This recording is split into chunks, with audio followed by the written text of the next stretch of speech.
এক মুঠো ভাতের জন্য যে হাত আবর্জনার স্তূপ ঘাটছে, সেই হাতেই কি লুকিয়ে থাকতে পারে ভাগ্য বদলানোর চাবিকাঠি? আমরা প্রায়ই ভাবি প্রতিভা আর যোগ্যতা কেবল বড় বড় স্কুল বা দামি পোশাকে ঢাকা থাকে, কিন্তু রাস্তার ধুলোবালির নিচেও যে হিরে লুকিয়ে থাকতে পারে তা কজনই বা দেখার চেষ্টা করে। আজকের গল্পটি এমন এক অদ্ভুত ও অবিশ্বাস্য ঘটনার সাক্ষী, যেখানে আবর্জনার গন্ধে ডুবে থাকা এক এতিম কিশোরের আঙুলের জাদুতে নত হতে বাধ্য হল শহরের সবচেয়ে ধনী ব্যক্তি। সামান্য একটা ঘটনা কিভাবে দুটো সম্পূর্ণ ভিন্ন মেরুর মানুষকে এক সুতোয় বেঁধে ফেলল এবং জন্ম দিল এক রূপকথার, তা জানলে আপনার গায়ে কাঁটা দেবে। এটি নিছক কোনো গল্প নয়, বরং মানুষের ভেতরের সুপ্ত ক্ষমতার এক জ্বলন্ত উদাহরণ। মূল ঘটনায় যাওয়ার আগে আপনি যদি আমাদের চ্যানেলে আজ প্রথম এসে থাকেন, তবে ভিডিওটি লাইক করে দিন, বন্ধুদের সাথে শেয়ার করুন এবং সাবস্ক্রাইব বাটনটি অবশ্যই প্রেস করুন। আর কমেন্ট বক্সে আপনার নাম ও শহরের নাম জানিয়ে লিখুন, আপনি কি বিশ্বাস করেন যে সুযোগ পেলে পথের ভিখারিও রাজার আসন জয় করতে পারে? চলুন এবার ঘটনার গভীরে যাওয়া যাক। উদয়পুরের এক তপ্ত দুপুরে সূর্য যেন আগুন ঝরাচ্ছিল, পিচঢালা রাস্তাগুলো তাপে ফুটছিল আর বাতাসের সাথে উড়ে আসছিল ধুলোর আস্তরণ। শহরের ঠিক এমনই এক নির্জন রাস্তায়, যেখানে মাঝে মাঝে কেবল দ্রুতগামী গাড়ির শস্য শব্দ শোনা যায়, সেখানে রাস্তার এক কোণে পড়ে থাকা আবর্জনার স্তূপে ঝুঁকেছিল বছর দশেকের এক শীর্ণকায় কিশোর। ছেলেটির নাম রাজু। রাজুর ছোট ছোট হাতগুলো নোংরা আবর্জনার গভীরে কিছু একটা খুঁজছিল। তার পরনে ছিল মলিন ছেঁড়া জামা, হাতমুখ কালিতে মাখামাখি, আর পায়ের জুতো তো দূরের কথা, স্যান্ডেলও ছিল না। কিন্তু এত অভাবের মাঝেরও তার চোখের দৃষ্টিতে ছিল এক অদ্ভুত সজীবতা, যা দারিদ্র্য কেড়ে নিতে পারেনি। রাজু পুরনো প্লাস্টিক, ভাঙা লোহা আর ফেলে দেওয়া বোতল আলাদা করছিল। এই আবর্জনার প্রতিটি টুকরো তার কাছে ছিল এক মুঠো অন্নের নিশ্চয়তা, আর সেই অন্ন জোগাড় করাই ছিল তার প্রতিদিনের বেঁচে থাকার সংগ্রাম। ঠিক সেই সময় রাস্তা দিয়ে ঝড়ের গতিতে ছুটে আসছিল একটি চকচকে সিলভার রঙের বিলাসবহুল গাড়ি। গাড়ির পেছনের সিটে বসেছিলেন শহরের নামকরা শিল্পপতি বিক্রম মালহোত্রা। পরনে বিদেশি স্যুট, হাতে ব্র্যান্ডেড ঘড়ি আর কোলে ল্যাপটপ, সবকিছুতেই আভিজাত্যের ছাপ স্পষ্ট। ড্রাইভার সুরেশ গাড়িটি চালাচ্ছিল, আর বিক্রম ফোনে একের পর এক জরুরি ব্যবসায়িক নির্দেশ দিচ্ছিলেন। আজ তার জীবনে একটি অত্যন্ত বড় ডিল ফাইনাল হওয়ার কথা, যার উপর তার কোম্পানির ভবিষ্যৎ অনেকটাই নির্ভর করছে। কিন্তু আচমকাই সুরেশ এদিক ওদিক তাকিয়ে দেখল, কিন্তু জনমানবহীন রাস্তায় কোনো গ্যারেজ বা মিস্ত্রির চিহ্নও নেই। সে কয়েক জায়গায় ফোন করল, কিন্তু সবাই জানালো পৌঁছাতে অন্তত 1 ঘন্টা সময় লাগবে। বিক্রমের মেজাজ চড়তে লাগল। সুরেশ ঘামতে ঘামতে বনেটের ওপর ঝুঁকে পড়ল, কিন্তু ইঞ্জিনের জটিলতা তার মাথায় কিছুই ঢুকছিল না। ঠিক সেই মুহূর্তে রাস্তার ধারের জঞ্জাল ঘাঁটা ছেলেটি রাজু ধীর পায়ে তাদের দিকে এগিয়ে এলো। সে খুব নম্র গলায় বলল, বাবুজি, আমি কি আপনাদের গাড়িটা সারিয়ে দেব? সুরেশ রেগে মেগে ঘুরে দাঁড়িয়ে ধমক দিল, এই ছোকরা, এখান থেকে ভাগ! এটা কি তোর খেলার জিনিস? এত দামি গাড়ি, তুই এর কি বুঝবি? রাজু চুপ করে রইল, কিন্তু তার চোখে ছিল অটুট আত্মবিশ্বাস। গাড়ির ভেতরে বসে থাকা বিক্রম ছেলেটির কথা শুনতে পেলেন। তিনি দরজা খুলে বেরিয়ে এসে জিজ্ঞেস করলেন, সুরেশ, কে কথা বলছে? ও কি চাইছে? সুরেশ তাচ্ছিল্যের হাসি হেসে বলল, কেউ না স্যার, একটা টোকাই ছেলে বলছে সে নাকি গাড়ি ঠিক করে দেবে। বিক্রম কিছুটা কৌতূহলী হয়ে বললেন, ওকে ডাকো তো দেখি। সুরেশ অনিচ্ছা সত্ত্বেও রাজুকে ইশারা করল। রাজু গুটি গুটি পায়ে সামনে এগিয়ে এলো। মনে ভয় থাকলেও তার চোখের দৃষ্টি ছিল স্থির। বিক্রম হালকা হেসে জিজ্ঞেস করলেন, তোমার নাম কি খোকা? রাজু। ছেলেটি নিচু স্বরে উত্তর দিল, তুমি এতটুকু ছেলে এই বিদেশি গাড়ি কিভাবে ঠিক করবে? এটা তো সাধারণ কোনো গাড়ি নয়। রাজু শান্ত গলায় বলল, আমার বাবা এই কোম্পানিরই একজন দক্ষ মেকানিক ছিলেন। আমি রোজ দুপুরে তার জন্য খাবার নিয়ে যেতাম।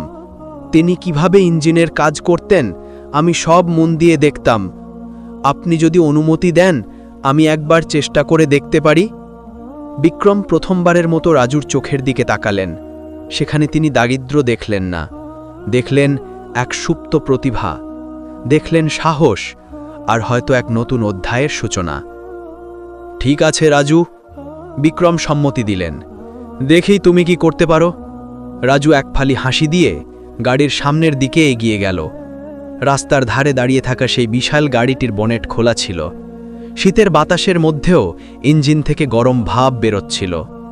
মেশিনটা তখনও কাঁপছিল, আর তার সামনে দাঁড়িয়ে ছিল এক রুগ্ন ছোট ছেলে রাজু। বিক্রম মালহোত্রা আর তার ড্রাইভার সুরেশ কিছুটা দূর থেকে কৌতূহল নিয়ে দৃশ্যটি দেখছিল। সুরেশ এখনো বিশ্বাস করতে পারছিল না যে এই নোংরা পোশাকের ছেলেটি কোটি টাকার গাড়িতে হাত লাগাতে চলেছে। কিন্তু রাজুর মধ্যে কোনো ভয় বা জড়তা ছিল না।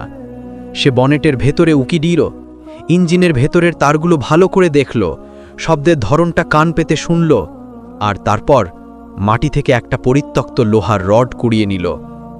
সুরেশ বিরক্ত হয়ে বলে উঠল, স্যার, ও তো গাড়িটার 12টা বাজিয়ে দেবে, একে থামান।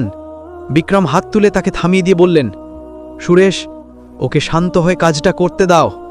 রাজু অত্যন্ত সতর্কতার সাথে তারগুলো নেড়েচেড়ে দেখল, তারপর একটা আলগা হয়ে যাওয়া ক্লিপ শক্ত করে আটকে দিল। কিছুক্ষণ পর সে মুখ তুলে বলল, ড্রাইভার কাকু, এবার চাবিটা ঘোরান তো। সুরেশ বিদ্রুপের হাসি চেপে চাবি ঘোরাল। প্রথম শব্দ হল খট খট। বিক্রম একটু নিরাশ হলেন, কিন্তু রাজু বলল, আর একটা মুহূর্ত সময় দিন। রাজু অন্য একটি কানেকশন ঠিক করল, সম্ভবত কয়েলের অবস্থানটা একটু বদলে দিল, এবং তারপর বলল, এবার স্টার্ট দিন। সুরেশ আবার চাবি ঘোরালো এবং এবার গাড়িটির ইঞ্জিন গর্জন করে উঠল, একদম নিখুঁত মসৃণ শব্দ। বিক্রম মালহোত্রার চোখ বিস্ময়ে বড় হয়ে গেল, সুরেশের মুখ হাঁ হয়ে গেল। রাজু হাসল, কিন্তু সেই হাসিতে কোনো দম্ভ ছিল না, ছিল এক ধরনের তৃপ্তি। বিক্রম ধীর পায়ে ছেলেটির দিকে এগিয়ে এলেন। তুমি সত্যিই তো অসাধ্য সাধন করে দিলে। রাজু মাথা নিচু করে বিনীতভাবে বলল, জি স্যার, আসলে ইগনিশন কয়েলের তারটা লুজ হয়ে গিয়েছিল। বাবা ঠিক এইভাবেই এই সমস্যাগুলো সমাধান করতেন। আমি ছোটবেলা থেকে তাকে দেখে শিখেছি। বিক্রমের চোখে এক অদ্ভুত মায়া ফুটে উঠল। সেখানে ছিল স্নেহ, করুণা আর এক গভীর বিস্ময়। তিনি নিচু হয়ে জিজ্ঞেস করলেন, তোমার বাবা এখন কোথায় কাজ করেন? রাজুর মুখের হাসিটা হঠাৎ মিলিয়ে গেল, এক গভীর বিষাদ তার চোখে মুখে নেমে এলো। সে কাঁপা গলায় বলল, বাবুজি, মা আর বাবা দুজনেই এক সড়ক দুর্ঘটনায় মারা গেছেন। বিক্রম থমকে গেলেন, তার বুকের ভেতরটা যেন মোচড় দিয়ে উঠল। রাজু আরও বলল, তারা চলে যাওয়ার পর সংসার দেখার কেউ ছিল না, তাই পেটের দায়ে আমি আবর্জনা কুড়ানো শুরু করি। রাজুর শেষ কথাটি শুনে বিক্রমের চোখ ভিজে উঠল। সুরেশও লজ্জায় চোখ নামিয়ে নিল।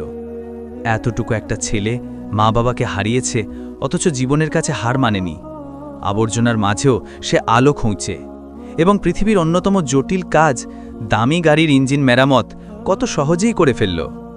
বিক্রম ছেলেটির পিঠে হাত রেখে নরম গলায় বললেন, রাজু, তোমার হাতে তো জাদু আছে।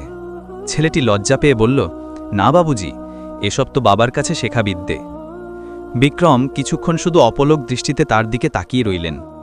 তার মনে এক অদ্ভুত সংকল্পের জন্ম হল, যা এখনও ভাষায় প্রকাশ পায়নি, কিন্তু হৃদয়ে গেঁথে গেছে। তিনি সুরেশকে আদেশ দিলেন, রাজুকে জল দাও আর সামনের দোকান থেকে ভালো খাবার কিনে আনো। সুরেশ চমকে গেল, জি স্যার, এখনই আনছি। রাজু অবাক হয়ে বলল, না স্যার, আমার কিছুর দরকার নেই, কাজ তো হয়ে গেছে, আমি বরং যাই। কিন্তু বিক্রম খপ করে তার হাত ধরে ফেললেন, না রাজু, তুমি এখন কোথাও যাবে না। রাজুর চোখ বড় বড় হয়ে গেল। সে বুঝতে পারছিল না যে তার জীবনের মোড় ঘুরতে চলেছে। রাজু সেখানেই মূর্তির মতো দাঁড়িয়ে রইল। দুপুরে রোদ তার মুখে পড়ছিল, কিন্তু তার চোখে মুখে ছিল অজানা এক আতঙ্ক। বিক্রম মালহোত্রা তার হাত ধরে যে কথাগুলো বললেন, এখন তুমি কোথাও যাবে না, তার অর্থ রাজুর ছোট্ট মাথায় ঢুকছিল না। রাজু ভয়ে ভয়ে জিজ্ঞেস করল, বাবুজি, আমি কি কোনো ভুল কাজ করে ফেলেছি? বিক্রম হেসে মাথা নেড়ে বললেন, না বাবা, তুমি তো অনেক বড় একটা উপকার করেছ। আমি কল্পনাও করিনি যে রাস্তার ধুলোমাখা একটা ছেলে এত বড় যান্ত্রিক সমস্যা এক চুটকিতে সমাধান করতে পারবে। সুরেশ জল আর খাবারের প্যাকেট নিয়ে হাজির হলো। রাজু দেখল প্যাকেটে হোটেলের গরম খাবার, রুটি, সবজি আর মিষ্টি, কিন্তু সে হাত গুটিয়ে নিল। স্যার, এসব আমার জন্য মানায় না, আমি শুধু কাজের বিনিময়ে 50টা টাকা নিয়ে চলে যাব। বিক্রম একটু গম্ভীর, কিন্তু বাবার মতো স্নেহমাখা স্বরে বললেন, রাজু, আগে খেয়ে নাও, টাকার হিসাব পরে হবে। রাজু না করতে পারল না, চুপচাপ বসে পড়ল, যেন এত সুস্বাদু খাবার তার জন্য নিষিদ্ধ ছিল। সে প্রতিটি লোকমা খুব সাবধানে খাচ্ছিল, যেন ভয় পাচ্ছিল এই বুঝি স্বপ্নটা ভেঙে যাবে। খাওয়া চলাকালীন বিক্রম তার পাশে বসে পড়লেন। রাস্তায় গাড়ি চলছে, মানুষ ব্যস্ত হয়ে ছুটছে, কিন্তু এই মুহূর্তে বিক্রমের সমস্ত মনোযোগ কেবল রাজুকে ঘিরেই ছিল। তিনি আলতো করে জিজ্ঞেস করলেন, রাজু, তুমি স্কুলে যাও না? রাজু মাথা নেড়ে বলল, না বাবুজি, দিনে একবেলা খাবার জোটানোই যেখানে কষ্টকর, সেখানে পড়াশোনা আমার কপালে জুটবে কোথা থেকে? বিক্রমের হৃদয়ে যেন কেউ হাতুড়ি দিয়ে আঘাত করল। তিনি আরও জানতে চাইলেন, তোমার মা বাবার বিষয়টা আমাকে খুলে বলো। রাজুর খাওয়ার হাত থেমে গেল, চোখ ছলছল করে উঠল, কিন্তু সে কাঁদল না। একটা দীর্ঘশ্বাস ফেলে বলল, বাবা খুব নামকরা মিস্ত্রি ছিলেন, এলাকার সব গাড়ি তাকে চিনত। আমি রোজ দুপুরে তার গ্যারেজে টিফিন নিয়ে যেতাম, পাশে বসে দেখতাম তিনি কিভাবে নাটবল্টু খুলছেন, কিভাবে ইঞ্জিন ঠিক করছেন। কিছুক্ষণ চুপ থেকে সে আবার বলল, এক রাতে আমরা সবাই খেয়ে দিয়ে ঘুমিয়েছিলাম, লোডশেডিং ছিল, চারদিক অন্ধকার। মা বললেন, বাইরের গেটটা হয়তো খোলা, বন্ধ করে এসো। বাবা গেট বন্ধ করতে বেরোলেন, কিন্তু রাস্তা পার হওয়ার সময় একটা ট্রাক নিয়ন্ত্রণ হারিয়ে তাকে পিষে দিয়ে চলে গেল। বিক্রমের শ্বাস যেন বন্ধ হয়ে আসছিল। রাজু বলল, মা খবর পেয়ে পাগলের মতো হাসপাতালে ছুটলেন, কিন্তু সেই শকে 3 দিন পর তিনিও বাবাকে অনুসরণ করে চলে গেলেন। বিক্রম এখন বুঝতে পারলেন, এই ছেলেটি কেবল ক্ষুধার্তই নয়, সে ভীষণ একা এবং ভেতর থেকে ভেঙে চুরমার। কিন্তু তার ভেতরের যে মেধা, তা অনেক ধনী পরিবারের সন্তানের মধ্যেও পাওয়া বিরল। বিক্রম জিজ্ঞেস করলেন, তুমি এখন একা থাকো? রাজু ম্লান হেসে বলল, হ্যাঁ স্যার, একটা পলিথিনের ঝুপড়িতে। পাশের বস্তির এক খালাম্মা মাঝে মাঝে খাবার দিয়ে যান, বাকিটা আবর্জনা কুড়িয়ে যা পাই। এভাবেই দিন কেটে যায়। তার ছোট্ট মুখে অভিযোগের বদলে এক অদ্ভুত দায়িত্ববোধ ফুটে উঠছিল। বিক্রমের মনের ভেতর তোলপাড় শুরু হলো। তিনি সুরেশের দিকে তাকিয়ে দৃঢ় গলায় বললেন, সুরেশ, গাড়ি বের করো। রাজুকে আমরা এখানে ফেলে যাব না। রাজু এখন থেকে আমার সাথেই যাবে। রাজু চমকে উঠল, স্যার, আমি আপনার সাথে? কিন্তু কেন? বিক্রম তার কাঁধে হাত রেখে বললেন, কারণ তুমি শুধু একটা ছেলে নাও, তুমি একটা সম্ভাবনা। আর এখন থেকে তোমার জীবন আবর্জনা স্তূপে নয়, বইয়ের পাতায় লেখা হবে। রাজুর চোখ দিয়ে জল গড়িয়ে পড়ল। সে বিশ্বাসই করতে পারছিল না যে তার ভাগ্য এত দ্রুত বদলে যেতে পারে। বিক্রম মালহোত্রার কথা শুনে রাজুর হৃৎস্পন্দন যেন থমকে গেল। এক মুহূর্ত আগেও সে রাস্তার ধুলোয় আবর্জনা খুঁজছিল, আর পরের মুহূর্তেই এক কোটিপতি বলছেন, রাজু এখন আমার সাথে যাবে। সুরেশ গাড়ি স্টার্ট দিল। ইঞ্জিনের সেই মসৃণ শব্দ, যা কিছুক্ষণ আগেই রাজু ঠিক করেছিল। বিক্রম বললেন, রাজু, গাড়িতে ওঠো। ছেলেটি ভয়ে কয়েক পা পিছিয়ে গেল। না বাবুজি, আমি এত দামি গাড়িতে উঠতে পারবো না। আমার গায়ের জামা নোংরা, গা থেকে গন্ধ আসছে, আপনাদের গাড়ি নষ্ট হয়ে যাবে। বিক্রম হেসে তার হাত ধরে বললেন, গাড়ি নোংরা পোশাকে ময়লা হয় না বাবা, ময়লা নিয়তে নোংরা হয়। তোমার মন পরিষ্কার, তাই এই গাড়িতে বসার অধিকার তোমারই সবার আগে। রাজুর দুচোখ বেয়ে জল গড়িয়ে পড়ল। সে আড়ষ্ট হয়ে গাড়ির নরম সিটে বসল। সম্ভবত জীবনে এই প্রথম সে কোনো এসি গাড়িতে চড়ল। সিটগুলো মাখনের মতো নরম, গাড়ির ভেতরটা সুগন্ধে ভরা, বাইরের জগৎ থেকে সম্পূর্ণ আলাদা। তার চোখ মুখে বিস্ময় আর ভয় দুটোই খেলা করছিল। সুরেশ লুকিং গ্লাসে তাকিয়ে হেসে বলল, ভয় পাস না খোকা, তোর কপাল খুলে গেছে, এখন তুই বড়লোকদের দুনিয়ায় এসে পড়েছিস। রাজু ফিসফিস করে বলল, স্যার, এসব স্বপ্ন নয় তো? বিক্রম পেছনে ফিরে তাকালেন এবং বললেন, যদি স্বপ্নও হয় তবে আমি এটাকে সত্যি করে দেব। গাড়ি সিগন্যাল পার করে শহরের অভিজাত এলাকার দিকে এগোচ্ছিল। পথে রাজু জানালা দিয়ে বাইরের পৃথিবীটা দেখছিল। স্কুলের বাচ্চারা পিঠে ব্যাগ নিয়ে হেঁটে যাচ্ছে, বাসে বসে হাসাহাসি করছে। ওদের দেখতে দেখতে তার চোখ ঝাপসা হয়ে এলো। বিক্রম লক্ষ্য করে জিজ্ঞেস করলেন, কি হলো রাজু? রাজু চোখ মুছে বলল, বাবুজি, আমারও খুব ইচ্ছে করত স্কুলে যেতে, বই পড়তে, কিন্তু আমার তো জুতো নেই, বেতন দেওয়ার টাকা নেই, বই কেনার সামর্থ্য নেই। বিক্রম তার কথার মাঝেই বলে উঠলেন, এখন থেকে তোমার সব দায়িত্ব আমার। তুমি শহরের সেরা স্কুলে পড়বে। একদিন তুমি তোমার বাবার চেয়েও অনেক বড় ইঞ্জিনিয়ার হবে, বা তুমি যা হতে চাও তার চেয়েও বড় কিছু। রাজু কিছু বলতে চাইল, কিন্তু তার গলা বাষ্পরুদ্ধ হয়ে এলো। সে শুধু মাথা নিচু করে কৃতজ্ঞতায় চুপ করে বসে রইল। কিছুক্ষণ পর গাড়িটি একটি বিশাল প্রাসাদের মতো বাড়ির সামনে এসে থামল। সুউচ্চ গেট, ধবধবে সাদা দেওয়াল, আর ভেতরে সাজানো বাগান। এটি ছিল বিক্রম মালহোত্রার বাসভবন। গাড়ি থেকে নামতেই রাজু ভয়ে কুঁকড়ে গেল। তার মনে হলো সেই রাজপ্রাসাদের যোগ্যই নয়। সে পেছনের দিকে সরে যেতে চাইল, বাবুজি, আমি এখানে ঢুকতে পারবো না। দারোয়ানরা আমাকে দেখে হাসবে, আমাকে তাড়িয়ে দেবে। বিক্রম তার কাঁধ শক্ত করে ধরে বললেন, যাকে আমি নিজে হাত ধরে বাড়িতে নিয়ে আসছি তাকে তাড়ানোর সাধ্য কারও নেই। কলিং বেল বাজাতেই একজন উর্দি পরা কর্মচারী গেট খুলল। বিক্রম বললেন, এ হলো রাজু, আজ থেকে ও আমার পরিবারের সদস্য হিসেবে এখানে থাকবে। কর্মচারীটি অবাক হয়ে রাজুর আপাদমস্তক দেখল, কিন্তু টু শব্দটিও করল না। বিক্রম ভেতরে পা বাড়ালেন এবং রাজুকে ইশারা করলেন, এসো। রাজু দরজার চৌকাটে থমকে গেল, যেন কোনো মন্দিরে প্রবেশের আগে ভক্তের মনে যে ভয় থাকে। সে ভীরু গলায় জিজ্ঞেস করল, বাবুজি, আমি সত্যিই ভেতরে যেতে পারি? বিক্রম হেসে বললেন, রাজু, এই বাড়ি এখন থেকে তোমারও। আর এভাবেই প্রথমবারের মতো এক পথশিশু কোনো রাজকীয় অট্টালিকার চৌকাট পেরোল। তার জানা ছিল না যে তার পুরানো জীবন পেছনে ফেলে এসেছে, এখন শুরু হতে চলেছে এক নতুন আখ্যান। রাজু খুব সন্তর্পণে বাড়ির ভেতরে পা রাখল। তার মনে হচ্ছিল সে যেন কোনো স্বপ্নের জগতে হাঁটছে। আয়নার মতো চকচকে মেঝে, দেয়ালে ঝোলানো বড় বড় তৈলচিত্র আর বাতাসে ভেসে আসা নামি পারফিউমের গন্ধ তার চোখ ধাঁধিয়ে যাচ্ছিল। বিক্রম মালহোত্রা তার পাশে হাঁটছিলেন, কিন্তু রাজুর দৃষ্টি ছিল চারদিকে। সে তার ছেঁড়া জামাটা হাত দিয়ে চেপে ধরেছিল, পাছে কেউ তাকে দেখে ঘৃণা করে বা বীর করে দেয়। বিক্রম একজন গৃহপরিচারিকাকে ডেকে বললেন, রাজুর জন্য একটা ঘর প্রস্তুত করো আর ওর গোসলের জন্য নতুন কাপড়, তোয়ালে সব ব্যবস্থা করো। রাজু শুনেই ঘাবড়ে গেল। স্যার, কাপড়? আমার এসবের দরকার নেই, আমি তো এমনিই ঠিক আছি। বিক্রম নরম সুরে বললেন, না রাজু, এখন তুমি এক নতুন জীবনে প্রবেশ করেছ, আর নতুন জীবন শুরু করতে হয় নতুনভাবে। কিছুক্ষণ পর একজন কর্মচারী এক সেট নতুন পোশাক নিয়ে এলো, নীল রঙের টি শার্ট, ক্রিম রঙের প্যান্ট আর একজোড়া পরিষ্কার চটি। রাজু কাপড়গুলো হাতে নিয়ে বলল, বাবুজি, এসব আমার জন্য? এত দামি কাপড় আমি কিভাবে পরব? বিক্রম হেসে বললেন, যেমন বাড়ির বাকিরা পরে ঠিক তেমনই। রাজুকে বাথরুমে নিয়ে যাওয়া হলো। সম্ভবত জীবনে এই প্রথম সে শাওয়ারের গরম জল পেল। সে ধীরে ধীরে শরীর থেকে রাস্তার ধুলো, কালি আর গত কয়েক বছরে জমে থাকা গ্লানি ধুয়ে ফেলল। বাথরুম থেকে বেরিয়ে এলে এক মুহূর্তের জন্য বিক্রমও তাকে চিনতে পারলেন না।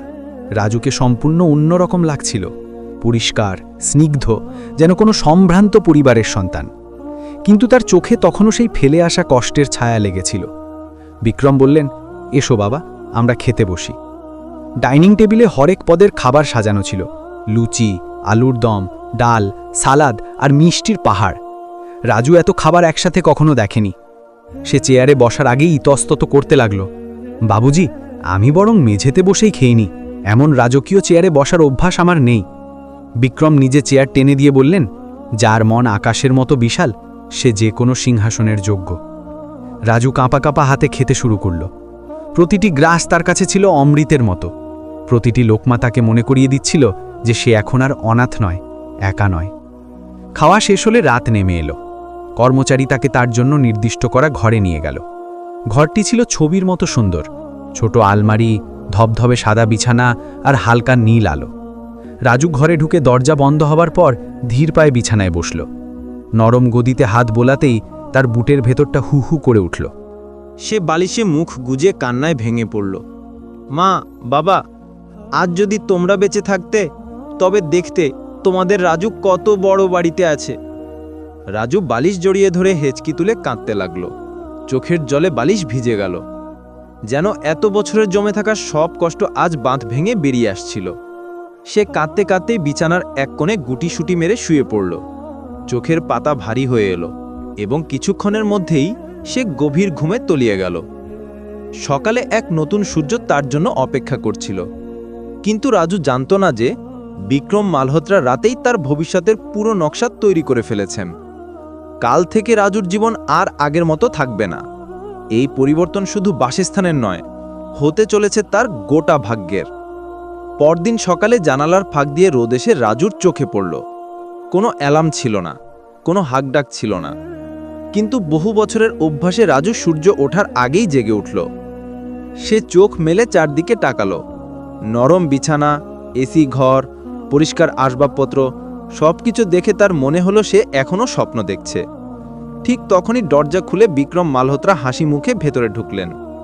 রাজু ধর্মড় করে উঠে দাঁড়ালো। বাবুজি, আমি কি অনেক দেরি করে ফেলেছি? বিক্রম হেসে বললেন, আজ থেকে তোমার জীবনের ঘড়ি নতুন করে চলবে। বাবা, আজ থেকে আর কোনো কাজ নয়, আজ থেকে শুরু হবে তোমার পড়াশোনা। রাজুর চোখে আশার আলো জ্বলে উঠল। আমি সত্যি স্কুলে যেতে পারবো? বিক্রম স্নেহের সাথে তার মাথায় হাত বুলিয়ে বললেন, হ্যাঁ রাজু, তুমি পড়বে, আর এত দূর পড়বে যে একদিন দুনিয়া তোমার সাফল্যের গল্প শুনবে। বিক্রম তাকে নিয়ে শহরের সবচেয়ে নামকরা স্কুলে গেলেন, কিন্তু স্কুলের গেটে পৌঁছাতেই রাজু থমকে গেল। বাচ্চারা সব চকচকে ইউনিফর্ম পরে ঢুকছে, তাদের কাঁধে দামি ব্যাগ। রাজুর হাত কাঁপতে লাগলো। বাবুজি, আমি এখানে কিভাবে মানাবো? এটা তো বড়লোকদের স্কুল, আমি তো কদিন আগেও রাস্তায় আবর্জনা কুড়াতাম। বিক্রম দৃঢ় গলায় বললেন, কখনো ভাববে না যে তোমার অতীত তোমার ভবিষ্যৎ নির্ধারণ করবে। তুমি এখন আমার সন্তানের মতো, আর এই স্কুল, এই সুযোগ সবই তোমার প্রাপ্য। রাজুর চোখ ছলছল করে উঠল। সে নীরবে গেট দিয়ে ভেতরে ঢুকল। শুরুতে ক্লাসের অন্য বাচ্চারা তার থেকে একটু দূরত্ব বজায় রাখত। কেউ কেউ ফিসফিস করে বলতো, আরে ও তো সেই টোকাই ছেলেটা। কিন্তু ধীরে ধীরে যখন ক্লাসে তার মেধা প্রকাশ পেতে শুরু করলো, তার চোখের তীক্ষ্ণ বুদ্ধি আর শেখার অদম্য আগ্রহ দেখে সবার দৃষ্টিভঙ্গি বদলে গেল। রাজু পড়াশোনায় ছিল অত্যন্ত মেধাবী। হয়তো দারিদ্র্যই তাকে বয়সের আগেই অনেক বেশি পরিণত ও বুদ্ধিমান করে তুলেছিল। দেখতে দেখতে 10টি বছর চোখের পলকে কেটে গেল। বিক্রম মালহোত্রার ছায়াতলে রাজু বড় হয়ে উঠল। সে শুধু পড়াশোনাই করল না, বরং মেধার সাক্ষাৎ রেখে প্রতিটি ধাপে এগিয়ে গেল। আজ সে আর সেই রাস্তার ছেলেটি নয়, সে এখন উদয়পুরের সবচেয়ে বড় অটোমোবাইল কোম্পানির চিফ ইঞ্জিনিয়ার। আত্মবিশ্বাসে পরিপূর্ণ এক যুবক, যে ঠিক সেই কোম্পানিতেই শীর্ষ পদে কাজ করছে, যেখানে বহু বছর আগে তার বাবা সামান্য মেকানিক ছিলেন। মিটিংয়ে সবাই বলে, স্যার, এই ছেলে তো একটা জিনিয়াস। রাজু সবসময় বিনীত হেসে উত্তর দেয়, আমি নই স্যার, আমার বাবাই ছিলেন আসল জিনিয়াস, আমি তো শুধু তার পায়ের ছাপ অনুসরণ করেছি। বিক্রম মালহোত্রা দূর থেকে গর্বের সাথে তাকে দেখেন যেন নিজের রক্তমাংসের সন্তান। অবশেষে সেই দিনটি এলো, যেদিন পুরো হলরুম আবেগে ভেসে গেল। কোম্পানির একটি নতুন অত্যাধুনিক গাড়ির লঞ্চিং অনুষ্ঠান ছিল সেদিন। মিডিয়া, শহরের গণ্যমান্য ব্যক্তি, বড় বড় অফিসার সবাই উপস্থিত। স্টেজে রাজুর নাম ঘোষণা করা হলো। আমাদের নতুন মডেলের প্রধান ডিজাইনার এবং chief engineer mister Raju Malhotra. পুরো হল করতালিতে ফেটে পড়ল। বিক্রম মালহোত্রা প্রথম সারিতে দাঁড়িয়েছিলেন, তার চশমার ফাঁক দিয়ে আনন্দাশ্রু গড়িয়ে পড়ছিল। রাজু মাইক হাতে নিল। আজ আমি যা কিছু হয়েছি তার সবটুকুই সেই মানুষটির দান, যিনি আমাকে রাস্তার ধুলো থেকে তুলে এনে নতুন জীবন দিয়েছেন। সে মঞ্চ থেকে নেমে এসে সোজা বিক্রমের সামনে দাঁড়ালো। সবার সামনে তার পায়ে হাত দিয়ে প্রণাম করে বলল, বাবুজি নয়, আপনি আমার আসল বাবা। আর বিক্রম তাকে বুকে জড়িয়ে ধরলেন। তার গলাও ধরে এলো। না বাবা, আজ থেকে আর বাবুজি নয়, আজ থেকে আমি শুধুই তোমার বাবা। পুরো হলরুমের মানুষ দাঁড়িয়ে সম্মান জানালো। কারো চোখে জল, কারো মুখে হাসি। আর কেউ কেউ ভাবছিল, বলা হয় ঈশ্বর সশরীরে আসেন না, কিন্তু মাঝে মাঝে তিনি মানুষের রূপ ধরে ঠিকই পাশে দাঁড়ান। আর সেদিন রাজু প্রমাণ করে দিল, আবর্জনা স্তূপে পড়ে থাকা জংধরা লোহাও একদিন ইস্পাত হয়ে উঠতে পারে, যদি সে পায় একটা সুযোগ, একটু ভালোবাসা আর একজন বিক্রম মালহোত্রার মতো মানুষ। বন্ধুরা, যদি এই গল্পটি আপনার হৃদয় স্পর্শ করে থাকে, তবে ভিডিওটিতে লাইক দিন, শেয়ার করুন এবং আমাদের চ্যানেলটি সাবস্ক্রাইব করতে ভুলবেন না। কমেন্ট বক্সে আপনার নাম আর শহরের নাম লিখে জানান, যাতে আমরা বুঝতে পারি আমাদের গল্পগুলো দেশের কোন কোন প্রান্তে পৌঁছচ্ছে। খুব শীঘ্রই আবার দেখা হবে আর একটি নতুন এবং হৃদয়স্পর্শী গল্প নিয়ে। ততক্ষণ পর্যন্ত ভালো থাকুন, সুস্থ থাকুন। ধন্যবাদ।